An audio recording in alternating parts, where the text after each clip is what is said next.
Hi, welcome back to a new episode. For those that don't know me, my name is Karina. I am an ex makeup artist and I am now studying nutrition sciences.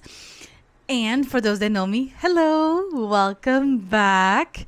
And today we are diving a little deeper into the idea of skincare, in specific, what is secretly aging you. And let me explain here one major thing first.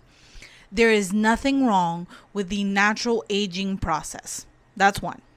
Two, it is perfectly fine to feel as if you are aging faster than other people.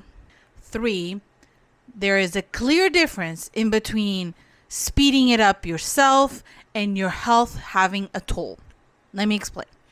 Sometimes our health, unfortunately, does make it so that we unfortunately age a lot faster, either because of heart conditions, breathing conditions, muscle skeletal conditions, hormone-based issues can indeed speed up your aging from the inside out. If you smoke, if you drink, it can also speed up how your skin and your body ages because it does destroy your body. Smoking specifically takes care, unfortunately, of your lungs. A lot of people get lung cancer and other issues from smoking. Drinking can also disturb not only your stomach, but your liver as well.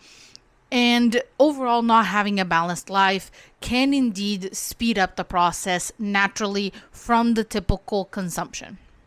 Now, when it comes to skincare specifically, you could be accelerating your skin aging by certain things that you are doing that are taking you faster down that road, either because of over explanation or even from tips and tricks that beauty gurus say online that don't have any science backed information or can even be harmful because what works for them does not mean that it works for you.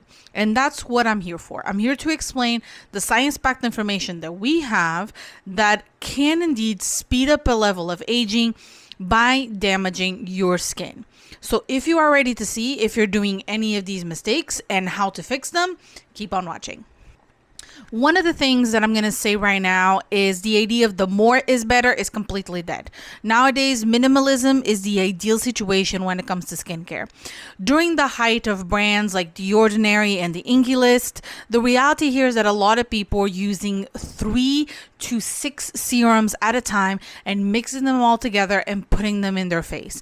That caused their skin barrier and their skin to be extremely inflamed and even broken. That's why a lot of people saw a rise of acne, not only fungal acne, but hormonal and topical acne, an increase of blackheads, whiteheads, and actual pustules, aka acne with pus. Very, very typical in those situations. This is because we all have multiple layers in our skin. And unfortunately, our skin barrier is one of those that can be broken when there's an overuse of products. In specific, if you overuse on actives and if you overuse on exfoliator products. The ideal situation for the skin is to only have exfoliation 1 to 2 times a week. 3 times you are pushing it really hard, especially if your preference on exfoliators are either high physical exfoliators or extremely strong chemical ones. A very big one that unfortunately was in the market was the red one from The Ordinary. People used to put that on their faces for 10 minutes. It would burn the hell out of their skin, and people sometimes were doing it daily. And don't get me started with the trend of people doing it after microneedling. I wanted to literally shoot myself in the eyes because it was hard. As someone that was working at the time in a makeup counter, people asking me to sell their product, and I would just turn to them and be like, okay, what do you want to use this for? Because this is a little powerful machine. Used right, it will do wonders for your skin.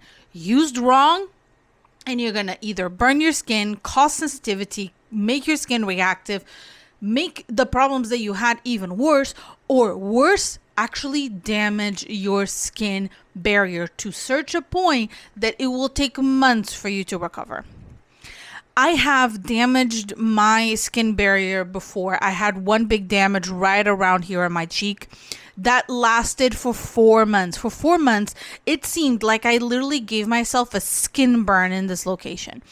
All because I happened to forget that I had used that one product that I had purchased the day before, used it again, and it literally burned my skin. It took 4 months of constant barrier repairing products, constant using of just 3 separate products, and going to multiple dermatologists to get it checked and check again, just in case it wouldn't turn into cancer.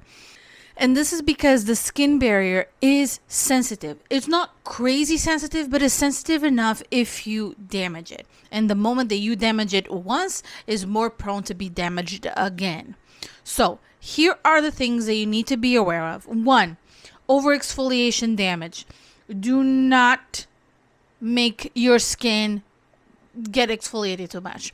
Start once a week. If you don't feel like it's enough, increase to twice a week. Make sure that that is separated by at least 2 to 3 days. Okay? Do not do more than that. Your skin does not need more than that. Second, your skin during these processes where you remove most of the products could go through a purging. What does it mean? It means that sometimes when you remove products or introduce new ones, your skin could go through it gets worse before it gets better phase, especially if you have damaged your skin barrier. What you need to do is wait out around the month, and that normally tends to subside. If it continues after a month, it could be an allergy, or it could be a product or an ingredient or an active that is just not working for you, and you should remove it out of your skincare routine. Next thing is barrier repair. A lot of people don't understand how to repair their barriers. The key here is creating a basis where you're giving it water and oils. The skin barrier is made of a hydrolipidic barrier. Hydro, water, lipidic, oils. So your skin literally has a mix of water and oil. So you need to give hydration and you need to give nutrition. The way that you do this is with ingredients like hyaluronic acid, ceramides, and actual face oils. And those can be acquired from just a barrier repairing moisturizer, from a barrier repairing serum. Normally cleansers, not as much, but normally serums and moisturizers are going to be the ones that are going to give you the most barrier repairing ingredients out of all the products in the market. Make sure that you look for ones that don't have any active involved in it so that you're able to actually get the ingredients that you're looking for, and only keep your actives to just your serums. That allows you to do one simple thing.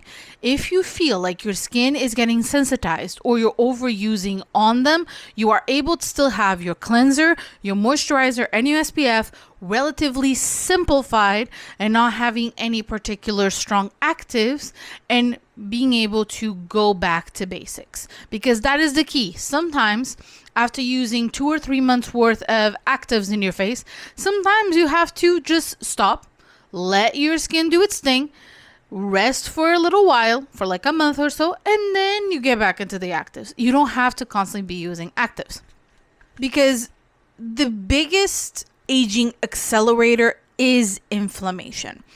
Now, inflammation, how do I explain this? When we talk about inflammation, a lot of people think acne.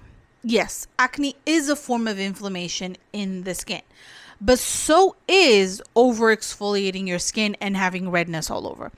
It also is using too much retinol and having your skin look like you just dipped it in ketchup. It also is using too many actives, and every single time you put products in your face, you feel a tingling, almost burning sensation. That is also inflammation in your skin, and that's not how your skin should feel. When you put products in your skin, it should feel like you're just applying products. It shouldn't feel tingly. It shouldn't feel burning. You shouldn't feel any sort of that. And also, a lot of products come with instructions. There are products that are not designed for people with acne or broken skin. And when we talk about broken skin, is when you have a small wound or a small cut. You're not supposed to apply those. You need to read the instructions in the back of the products and make sure that they are designed for you and your situation. Because there are products that they are literally designed for one issue, and if you put with a different issue, it could be a whole entire different situation. While one person this product could help, the other person could completely wreck their skin. So make sure before you purchase a product, understand how it works, what ingredients it has, and if you don't know how, ask. Especially if you go to stores with people there that you're able to ask about the product, ask. And if they don't know how to answer, ask someone else. And if no one knows how to answer, then my advice is don't go to that shop, because idealistically the people selling the products should know how they function and they should be able to advise you correctly. So now I have given you all the information that you may need to understand what you need to do. First things first, audit your skincare. Second, wait 1 month before you reintroduce or introduce a new product and wait for it to work. Give it another month before you introduce a new one. And then listen to your skin. If you start to feel itchiness, irritation, sensitivity, a burning or tickling sensation when you apply a product, stop it immediately. And if possible, wash it off of your face, because that could be the start of a possible inflammation or actually damage of your skin barrier. When that happens, you go back to basics. Okay? I hope that all these tips can help you, and I sure hope that if you unfortunately find yourself having to do all this process and having to audit because you do realize you're doing something wrong, let me know in the comment section what's going on so that I'm able to help you if I can. If you have any questions or doubts or anything left unturned in this particular video and you'd like to know more, or you'd like to know something more in depth, go ahead and comment what you want to know. And I hope that you stick around. So go ahead and subscribe if you liked me or you like the content. And I will see you next week. Stay safe. Bye-bye.